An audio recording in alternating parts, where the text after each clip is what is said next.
Alright guys, welcome to my preview and predictions for tonight's WWE Elimination Chamber pay-per-view. Now, before we get started, if you want to enter your predictions to the Prediction League, then you can do so using the link in the description, and I'll then score them and post the results on Monday morning.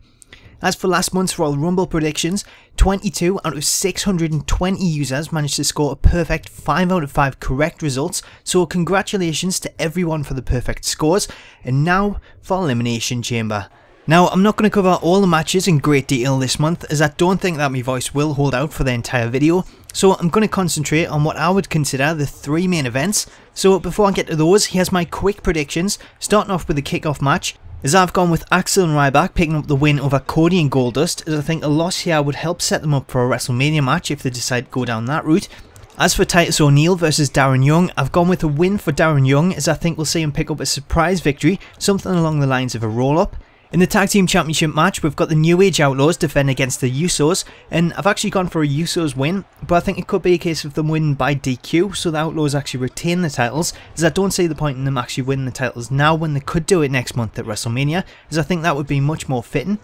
Another title also on the line is Big E's Intercontinental Championship, which is arguably the second biggest title in WWE now, as he defends against Jack Swagger. Personally, I would like to see Big E retain here, but seeing as Cesaro seems to be making a step up to the main event, then I have a suspicion that Swagger might actually win the title here, and we'll go on to see Swagger and Cesaro split, and then maybe face off for the title at WrestleMania, so I've gone with Swagger defeating Big E. Now for the first of the 3 main events, as we see the 2014 Royal Rumble winner Batista taking on Alberto Del Rio in a match that's been brewing since it was first announced that Batista would be returning. As far as this match goes, I can only see Batista winning to keep his momentum going as we're heading to WrestleMania. There's no real gain for Del Rio to pick up a win, as he's not in the title picture, and there's no need to have him win here to keep this rivalry going, because Batista will be switching his focus to whoever leaves the Elimination Chamber as the champion, and Del Rio will be moving on to whoever's lined up for him at WrestleMania, so I'd say this is the easiest prediction of the night: Batista wins. Next, we have one of the matches that I'm really looking forward to, is the Shield and the Wyatt family clash in a 6-man tag team match, which has been on the cards ever since both teams really started to emerge. In terms of the winner, due to what appears to be the imminent breakup of the Shield, I'm going to go with the Wyatts to get the win, as they appear to be on roll, especially with Bray's win in last month's awesome match with Daniel Bryan at the Royal Rumble. The Shield, on the other hand, while they've still been picking up wins thanks to Roman Reigns' deadly spear, the cracks in the Shield specifically between Ambrose and Reigns are more and more visible, so I can see these two getting involved with each other, which would then cost them the win, leading to what I would consider a dream match between Ambrose, Rollins and Reigns next month at WrestleMania.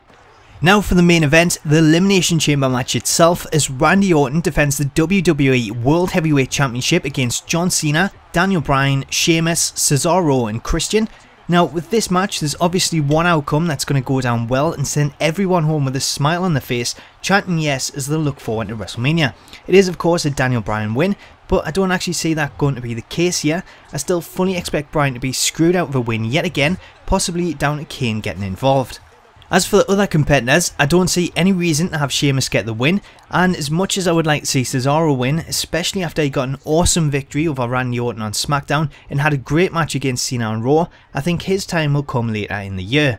As for Christian, I like the new mean streak that he showed on Raw, and he always puts on a good match, but I don't see him being even close to pulling off a victory here. In fact, I actually presumed that he was only announced for the match originally so that he could get attacked and replaced by Brock Lesnar in a similar fashion to when Edge attacked Kofi Kingston and then locked himself in the pod before going on to win the Chamber match. Next we have John Cena, who is someone that you can never count out, as WWE always seem to turn to him when they're in need of ratings or pay-per-view buys. But it looks like Cena might miss out on the main event of Mania this year, with rumours suggesting that he'll face Bray Wyatt at WrestleMania. If that's true, then following the Wyatts taking out the Shield earlier in the night, I wouldn't be surprised to see the Chamber come down to Orton and Cena, only for the lights to go out and the Wyatt family to appear inside the ring to take out Cena and leave Orton to pick up the victory, which would then continue the Wyatts' attack on Cena and also set up Cena and Bray Wyatt's match for next month at WrestleMania. So that leaves Randy Orton, who is my prediction to win the match. Whether that's down to the Wyatts or Randy Orton finding another way to win remains to be seen,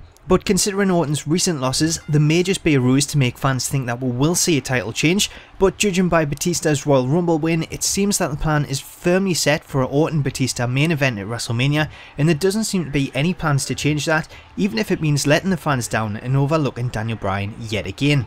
So these are my predictions for the show. Let me know what you think below, and feel free to submit your predictions to the Smacktalks Prediction League so you can see how well you score. Until next time, enjoy the pay-per-view.